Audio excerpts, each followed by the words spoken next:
ante todo, bueno, muchísimas gracias a los organizadores del concurso por esta amable invitación. Eh, Así que bueno, felicitar lógicamente a todos los participantes por el interés en investigación en estos tiempos que nos ha tocado vivir un poco de dificultades y de retrasos en todo lo que es las políticas de investigación y educación, pero bueno, hay que seguir para adelante con esto. Y lo que vamos a hacer ahora es brindar un panorama general de lo que son diseños de estudios de investigación, con especial énfasis tal vez en digamos, en los diseños que podemos aplicar en nuestro entorno y en una experiencia inicial en investigación. Como vamos a ver, si ustedes, si vemos, muy bien. Realmente existe mucha posibilidad de hacer investigación. Eh, y como ustedes pueden ver acá, esto es una especie de taxonomía, si se quiere, de lo que son los principales estudios. Y, digamos, tenemos una gran primera división que es estudios observacionales y de intervención. Y vamos a centrarnos solamente en los estudios primarios, ¿no? Que es aquellos en los que obtenemos data de primera mano, no en las revisiones sistemáticas, que son estudios también importantes de fuentes secundarias. Y básicamente, bueno, tenemos los estudios observacionales y los estudios de intervención. En los estudios observacionales, a su vez, los podemos clasificar en descriptivos o analíticos, dependiendo si es que vamos a establecer o no asociaciones. En los descriptivos, esencialmente lo que hacemos es, como su nombre lo indica, describir una situación que puede ser desde lo más sencillo, reportar un caso o una serie de casos, hacer estudios de tipo transversal, cohortes descriptivas o estudios ecológicos. Mientras que los estudios analíticos pueden ser transversales, de casos y controles o de cohortes, ¿no? Vamos a ver en un momento cuál es esta aparente, eh, digamos, lo que llama la atención, ¿no? De tener estudios transversales que pueden ser tanto descriptivos como analíticos, y lo mismo sucede con los estudios de cohortes. Dos estudios particulares, bueno, que tienen digamos, una descripción aparte, son los estudios de test diagnósticos y regla de predicción clínica, que son estudios que cada vez cobran mayor relevancia y sin embargo son poco utilizados o poco, digamos, relativamente se hacen pocos estudios en nuestro medio sobre esto. Y dentro también los estudios cualitativos, a los cuales no me voy a referir porque entiendo que están en una, digamos, presentación separada. Lo mismo sucede con los reportes de casos y serie de casos que creo que ya han tenido una presentación. Con respecto a los estudios de intervención, a diferencia en los estudios observacionales, en los que básicamente nosotros, digamos, observamos, y esa es la razón de su nombre, una data sin hacer ninguna intervención al respecto, sin hacer ninguna modificación. En cambio, los estudios de intervención, lógicamente, realizamos explícitamente una intervención, y esto puede dividirse en estudios cuasi experimentales y los estudios experimentales, ¿no? En donde ya nosotros tenemos una aleatorización. Y acá nos podemos referir a los ensayos clínicos y ensayos de campo, que tampoco vamos a tocar ahora por un tema de tiempo y porque además, digamos, son estudios que requieren pues toda una descripción, todo un abordaje metodológico que probablemente vaya más allá de nuestros primeros estudios, ¿no? Muy bien, entonces los estudios observacionales pueden ser descriptivos o analíticos. Entonces, ¿cuál es la esencia de esto? Porque siempre se genera confusión al respecto, ¿no? Los estudios descriptivos van a, valga la redundancia, describir una o más características de una población determinada, mientras que los estudios analíticos, la esencia es lo que es la búsqueda de asociaciones entre dos o más. Esto es el key del asunto para diferenciar un estudio descriptivo de un estudio analítico. A su vez, estos estudios observacionales pueden ser, como les indicaba, reportes de casos, series de casos, transversales, casos y controles de cohortes o ecológicos. Y bueno, como les digo, vamos a iniciar con la parte de transversales, dado que ya se ha hablado sobre series de casos. Ahora, los estudios transversales básicamente son estudios, digamos, que son rápidos, son estudios que nos pueden brindar una primera aproximación a una problemática y realizan la medición en un punto de tiempo específico, ¿no? A diferencia de otros estudios, los estudios transversales miden en un periodo de tiempo, en un punto específico de tiempo. Cuando hay un lapso de tiempo, se llaman estudios longitudinales, y ahí entran, pues, los casos y controles, cohortes.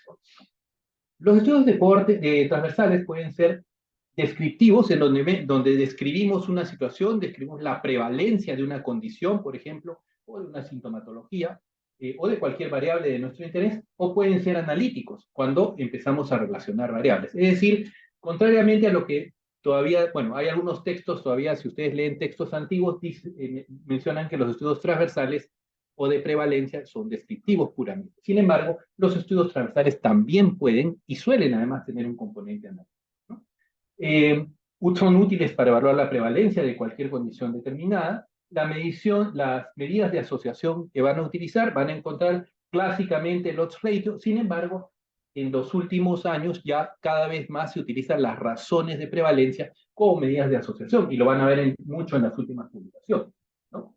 Una desventaja importante es que no pueden establecer la temporalidad entre la asociación entre factores. Es decir, yo mido al mismo tiempo una exposición y un efecto, pero podría ser que el efecto sea la exposición. Eso se llama causalidad reversa. O sea, yo no puedo saber cuál es la causa y cuál es el efecto, solo puedo determinar la asociación. Por lo tanto, no puede medir riesgos, no puede medir, ¿no? Entonces, cuando nosotros evaluamos nuestra variable independiente, la exposición, y el efecto, que es la dependiente, lo hacemos en un mismo momento, ¿no? Por lo tanto, no podemos, es un estudio que tiene poca evidencia para demostrar causalidad. Sin embargo, es un estudio que nos puede ver preliminarmente asociación, ¿no? Esto, por ejemplo, es un típico ejemplo de estudio transversal, ¿no? Por ejemplo, la asociación entre depresión y disfunción sexual. Y como ustedes pueden ver, vean que la razón de prevalencia y el odds ratio son diferentes medidas. Esto es la misma población, pero el odds ratio y la razón de prevalencia nos miden cosas distintas.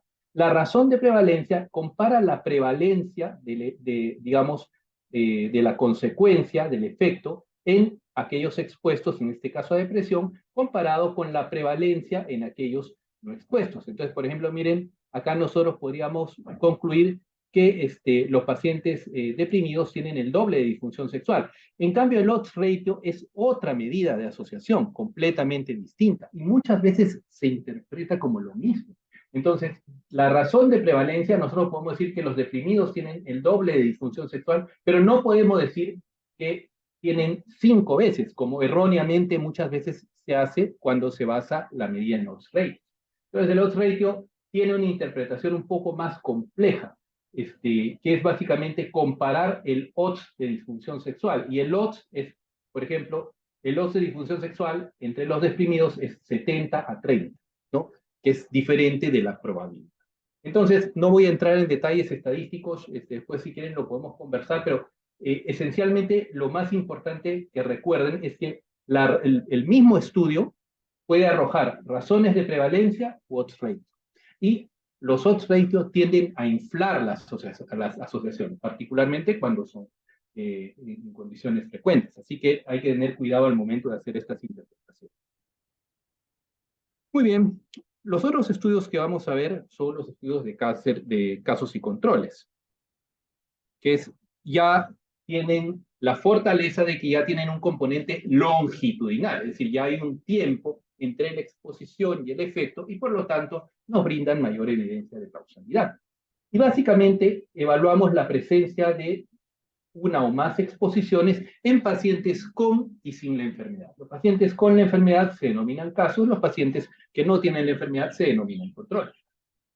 Y una cosa importante es que la exposición debe tener un periodo de tiempo razonable de latencia para producir el efecto, ¿no?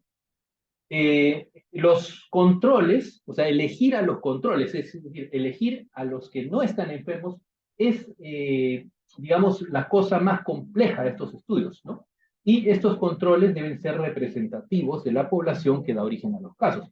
Y los estudios de casos y controles son particularmente útiles para la evaluación de factores asociados a condiciones raras, ¿no? Entonces, en enfermedades raras son especialmente útiles, o cuando la exposición y el efecto tienen un periodo muy largo, digamos, de pasaje de tiempo entre la exposición y el posible efecto, ¿no?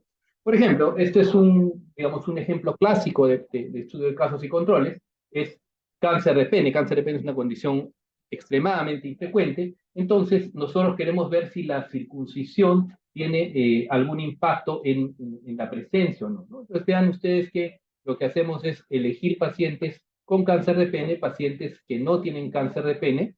Una de las cosas que podemos hacer para mejorar la eficiencia estadística de estos estudios es tener un número de controles por caso, que pueden ser 2, 3 y hasta 4 controles por caso, como pueden ver acá, y calculamos el odds ratio, que es básicamente el odds de haber estado circuncidado en pacientes con cáncer de pene, 20-80, comparado con el odds de haber sido circuncidado en pacientes sin cáncer de pene.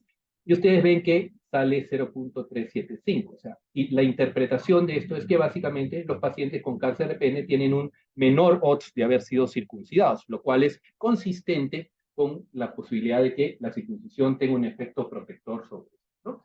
Entonces, la medida de asociación, entonces, es el odds ratio. Esto sí, en casos y controles, siempre es el odds ratio.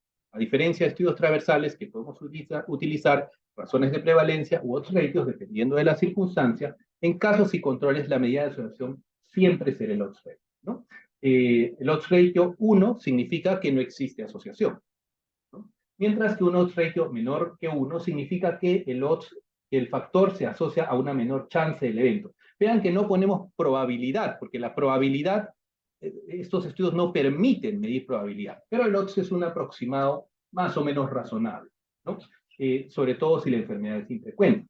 Y si el odds ratio está por encima de 1, el factor se asocia a un mayor odds o frecuencia del evento. El siguiente estudio en orden de jerarquía, también longitudinal, porque hay un periodo de tiempo entre la exposición y el efecto, es el estudio de cohortes, ¿no? En estos estudios nosotros identificamos pacientes con o sin una exposición determinada y se siguen en el tiempo para ver si desarrollan un efecto. Es interesante porque nos permiten establecer temporalidad y pueden evaluar, pueden medir la incidencia, ¿no?, del desarrollo de una condición. Los estudios de cohorte, la medida de asociación es el riesgo relativo, ¿no? Básicamente, que resulta de comparar la incidencia entre los expuestos, o sea, cuántos desarrollan la enfermedad entre los expuestos, comparándolos con aquellas personas que no tienen la exposición. Por ejemplo, si yo quiero saber si los pacientes que tienen síntomas depresivos tienen mayor mortalidad tardía, entonces lo que yo podría hacer es evaluar un grupo de pacientes con depresión y lo comparo con un grupo de pacientes hospitalizados sin depresión y veo la mortalidad. Por ejemplo, entre estos 100 pacientes deprimidos mueren 30, mientras que en los no deprimidos mueren 15. La incidencia de muerte en los expuestos es 30%, mientras que en los no expuestos es del 15%. Por lo tanto, es el doble y por lo tanto el riesgo relativo es de 2, ¿no? Entonces, esto es la medida común en la que nosotros, digamos, trabajamos para los estudios de cohorte. Sin embargo, los estudios de cohorte también pueden ser susceptibles de otro análisis.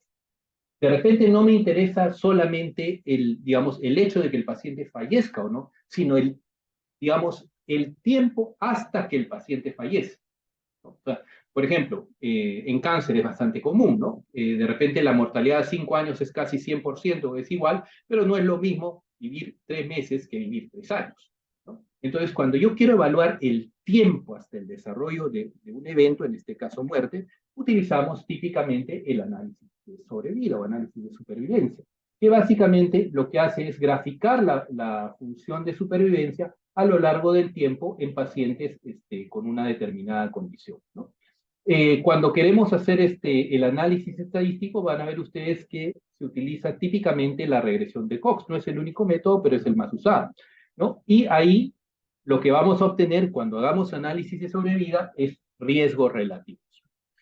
Es importante mencionar que el análisis de sobrevida no es un estudio epidemiológico, sino es una manera de analizar, ¿no? Y lo podemos aplicar a estudios de cohorte, pero también lo podemos aplicar en ensayos clínicos, ¿no?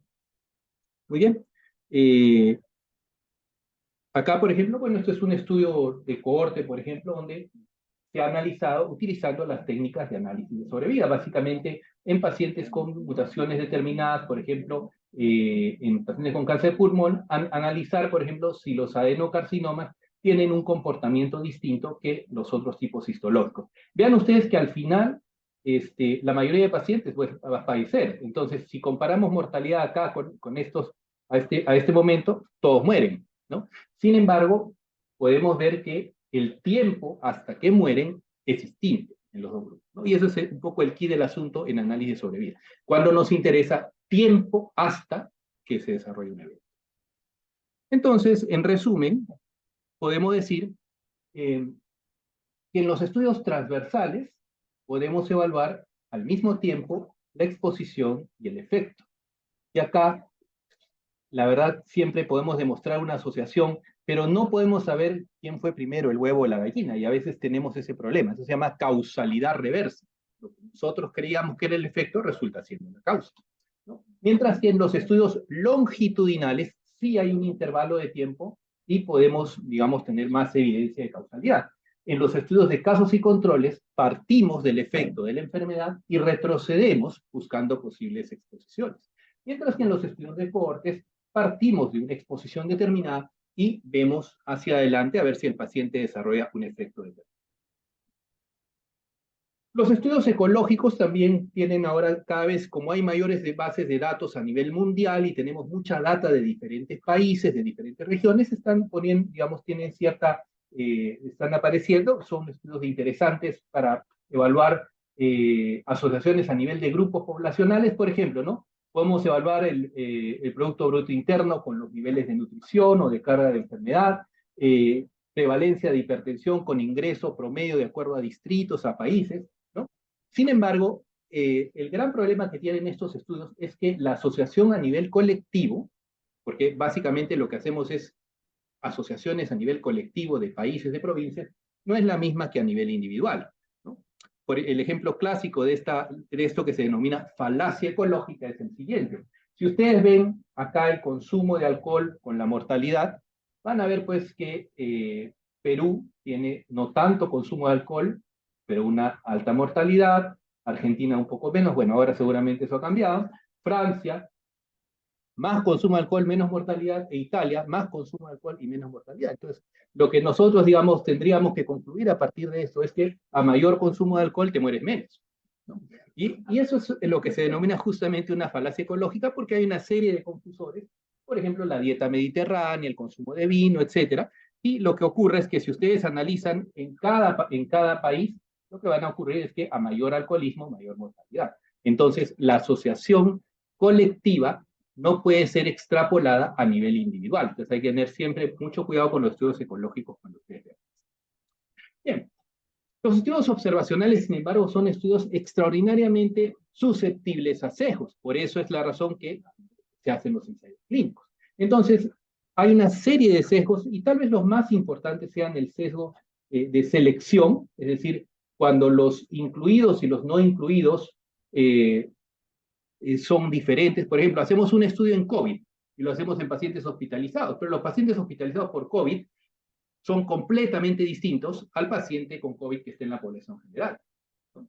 Entonces, no son comparables. O si, por ejemplo, yo tengo expuestos y no expuestos, pero son grupos muy diferentes, ¿no? Pues eso es un problema de validez interna. Pero también hay sesgos de información, ¿no?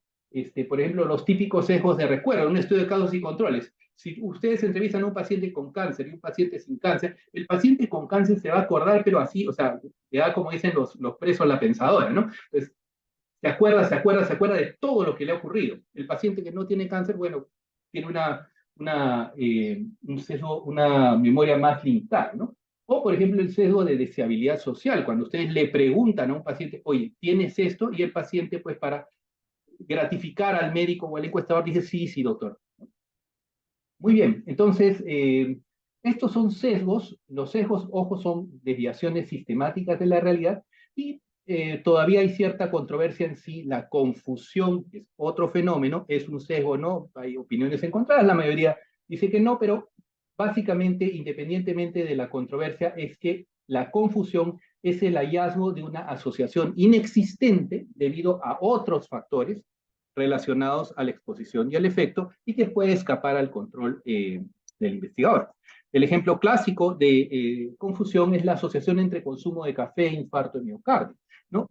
Porque al principio, digamos, si uno hace este análisis puro, ve que cuando uno analiza el consumo de café con el infarto de miocardio, va a encontrar que las personas, o los estudios que se hicieron hace 20 o 30 años, decían que los que consumidores de café teníamos más infarto de miocardio. Entonces, ¿y qué factor confusor podría haber ahí? ¿Cuál se les ocurre? De repente, tabaquismo. El paciente que consumía café era con mucha más frecuencia también consumidor de tabaco, y es el tabaco lo que conduce al infarto miocardio. Entonces, esta asociación estaba confundida por el tabaquismo. Por eso es que cuando nosotros tenemos una asociación en estudios observacionales, debemos hacer un análisis ajustado a posibles confusores. Y por eso ustedes van a ver que la gran mayoría de estudios observacionales tienen una sección en donde obtenemos resultados. Por ejemplo, este es un riesgo relativo crudo, ¿no? Y este es un riesgo relativo ajustado, ¿no? Entonces, a veces pasa que lo que encontramos, digamos, como asociado en el crudo, cuando hacemos un modelo ajustado por posibles confusores, pierde significancia. Entonces, un aspecto importante en los estudios observacionales es presentar estimados crudos y también estimados ajustados a la posibilidad de diferentes confusores. Muy bien, ahora vamos a ir rápidamente a hacer a revisar de manera sucinta otro tipo de estudios que son test diagnósticos y reglas de predicción clínica, ¿no? Básicamente un test diagnóstico es cualquier medición que intente brindar un diagnóstico, realizar una predicción o establecer un pronóstico. Y pueden ser clínicas de laboratorio radiológico. O sea, una prueba diagnóstica podría ser, por ejemplo, la anosmia para diagnosticar COVID. Es un test diagnóstico. Señor, ¿usted huele, ha perdido el gusto? Ah, esto es COVID. Pues, hasta pruebas de laboratorio o inteligencia artificial, como ya se ha comentado en la conferencia previa. Estos estudios son muy interesantes, pero, digamos, siempre es extraordinariamente importante tener un estándar de referencia. O sea, para evaluar si algo sirve para diagnosticar, necesito tener un estándar de referencia adecuado. En la conferencia pasada hablaba el doctor Curioso que el estándar de referencia se basaba en diagnósticos ya bien establecidos en muchos pacientes, ¿no? Entonces, el estándar de referencia es lo que antes se llamaba el gold estándar, que es la mejor prueba que tenemos para diagnosticar. Y a partir de eso, ustedes van a ver que los estudios de test diagnóstico tienen esta tabla. Esta tabla van a encontrar en todos los estudios de test diagnóstico. Es decir, tenemos la enfermedad que se basa en el estándar de referencia, ya sea presente o ausente, y nuestro test. Cuando hablamos de positivo o negativo, siempre acuérdense, nos referimos al test. Entonces, los que tienen un test positivo es el total de positivos, los que tienen un test negativo son los de test negativo. Y lo que nosotros buscamos es que los pacientes sean correctamente diagnosticados. Y nuestros errores posibles son entre los positivos, o sea, los que tienen un test positivo, aquellos que no tienen la enfermedad. Esto se llama un falso positivo, es decir, un paciente que sale positivo al test, a mi prueba, pero no está enfermo. Es un paciente que falsamente yo dije que estaba enfermo en base al test. Y el otro error que podemos cometer es que nosotros digamos que no tiene la enfermedad en función del test y sin embargo está enfermo. Y esto es un falso negativo. Entonces, los estudios de test diagnóstico buscan minimizar, ¿no?, la posibilidad de falsos positivos y falsos negativos. Y las medidas que nosotros vamos a ver habitualmente en estos test son sensibilidad, que básicamente mide la capacidad de identificar correctamente al enfermo. Entonces, cuando ustedes vean sensibilidad, básicamente es del total de enfermos, cuántos son verdaderos positivos. ¿Cuál es la capacidad del test para diagnosticar correctamente a un enfermo? Y en contraparte, la especificidad mide la capacidad del test para identificar correctamente al no enfermo, ¿no? Entonces, esto lo vamos a ver en esta columna. Es decir, vemos entre aquellos que no tienen la enfermedad, cuántas, digamos, son detectados como negativos por el test, ¿no? Sin embargo, al momento de la práctica clínica, tal vez no sea. Entonces, desde el punto de vista de validación de test diagnósticos, nos interesa sensibilidad y especificidad. Pero desde el punto de vista de aplicabilidad clínica, a mí no me interesa saber si yo tengo un enfermo, ya para qué le hago test, ¿no? O sea, está enfermo. Lo que necesito saber es si le hago un test, cuál es la probabilidad que esté enfermo. Y eso se llama valores predictivos. Es decir, ¿qué es el valor predictivo positivo? me sale un test positivo, o sea, me sale un ELISA positivo para VIH. ¿Cuál es la probabilidad que este paciente tenga infección por VIH? ¿No? Me sale un Papa Nicolau positivo en el esputo. ¿Cuál es la probabilidad de que este paciente tenga un cáncer de pulmón? ¿No? Entonces, el valor predictivo positivo es entre todos aquellos que tienen un test positivo, cuántos realmente están enfermos. Y en contraparte, el valor predictivo negativo, ¿no? Evalúa de aquellos que salen negativos al test, cuántos realmente están sanos, ¿no? Pues esos son, tal vez, desde el punto de vista clínico, los que más nos interesan. Sin embargo, hay que recordar que los valores predictivos están sujetos a la presencia de la prevalencia poblacional, ¿no? Por ejemplo, este es un estudio, por ejemplo, ¿no? Y hay estudios que podemos hacer, ¿no? Al pie del paciente. Por ejemplo, nosotros hicimos, había mucha discusión sobre sobre qué servía más, la glucosa, la proteína, el ADA, para diagnosticar tuberculosis meningia en pacientes. Y básicamente lo que se hizo en este estudio es validar todos los parámetros del líquido cefalorraquídeo para evaluar tuberculosis meningia, resultando que la adenosíndeaminasa era el test que tenía mayor sensibilidad y especificidad por encima de la hipoglicorraquia o la proteína, ¿no? Muy bien.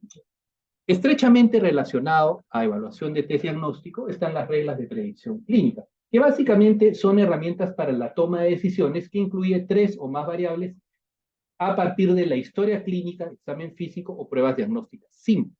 Y esto nos brinda una probabilidad del evento o nos sugiere un curso de acción. La mayoría son esencialmente scores y se basan en modelos matemáticos de predicción clínica, básicamente modelos de regresión. Por ejemplo, uno de los ejemplos clásicos de regla de predicción clínica es el score de Centor, ¿no? Por ejemplo, esto se puede usar para racionalizar el uso de antibióticos en infecciones respiratorias. Entonces, lo que le dice este score es que si el paciente tiene exudado amigdaliano, tiene adenopatía cervical, fiebre o ausencia de tos, cada uno de estos vale un punto. Si el paciente tiene 4 puntos, definitivamente tiene una infección bacteriana y debe ser tratado con antibióticos, y los que tienen 0 a 1 tienen baja probabilidad y deben ser simplemente, o no debe darse tratamiento antibiótico, y los que tienen probabilidad intermedia, bueno, en otros escenarios se hace un test antigénico para evaluar la presencia de antígenos estreptocócicos, ¿no? Entonces, esta, como ven ustedes, es una herramienta muy simple y existen una serie de herramientas que las usamos en el día a día y son reglas de predicción clínica. El score de Wells para embolismo pulmonar, Centor para faringitis, CUR65 en neumonía, QuickSOFA en sepsis, pero que ya ahora estamos en todo el debate si en realidad ya aparentemente no tiene tanta utilidad como se creía, y el score de Framingham para mortalidad cardiovascular. Entonces existen una serie de reglas de predicción clínica que usamos en el día a día, pero que tal vez sea interesante validarla en estudios peruanos, ¿no? Entonces nosotros podemos hacer investigación en desarrollar reglas de predicción clínica. Por ejemplo, este es un score que desarrollamos para diagnosticar tuberculosis frotis negativo. Obviamente ahora ya con las herramientas moleculares ya probablemente no necesitemos mucho ese tipo de scores, o podemos también validar reglas de predicción clínica ya existentes, es decir, que también funcionan en nuestro entorno, ¿no? Muy bien, ahora solamente voy a hacer una mención muy rápida a lo que son estudios de intervención, y básicamente en los estudios de intervención, ¿no? Nosotros podemos identificar 2 tipos, ¿no? Los estudios cuasi experimentales, en donde nosotros no podemos controlar exactamente a quién le damos la intervención. Por ejemplo, estos para prevenir infecciones nosocomiales, lavado de manos, etcétera, lo que hacemos nosotros es evaluamos antes de la intervención y evaluamos después de la intervención y vemos si ha habido un impacto, ¿no? Es un estudio no controlado. O cuando comparamos un estudio y lo hacemos en 4 salas sí y en 4 salas no, esos son estudios de tipo cuasi experimental. Sin embargo, los más, digamos, desde el punto de vista de evidencia, los estudios experimentales, digamos, brindan una comparación bajo condiciones estandarizadas, ¿no? Y los estudios experimentales, o sea, los estudios de naturaleza experimental realizados en seres humanos, son lo que se denominan ensayos clínicos. Los estudios cuasi experimentales típicamente son los estudios de antes y después. Existen otras metodologías, pero probablemente esta sea la más utilizada, Y esencialmente lo que hacemos es evaluar la presencia de indicadores en una línea de base, periodo de intervención y en el periodo de post-intervención, y vemos si hay modificaciones en estas, ¿no? Y los ensayos clínicos, que ya son la cúspide de lo que es digamos, los estudios primarios, básicamente nos interesa que sean aleatorizados, es decir, que cualquier persona tenga la misma posibilidad de ir a la intervención o al control, tienen que ser ciertamente controlados y enmascarados, es decir, que no sepamos qué tratamiento está recibiendo cada uno. Y ahí tenemos al ciego simple, si el paciente no conoce el tratamiento, el doble enmascarado, si ni el paciente ni el investigador, pero también podemos extender este enmascaramiento a los que evalúan los desenlaces o incluso al que hace el análisis estadístico.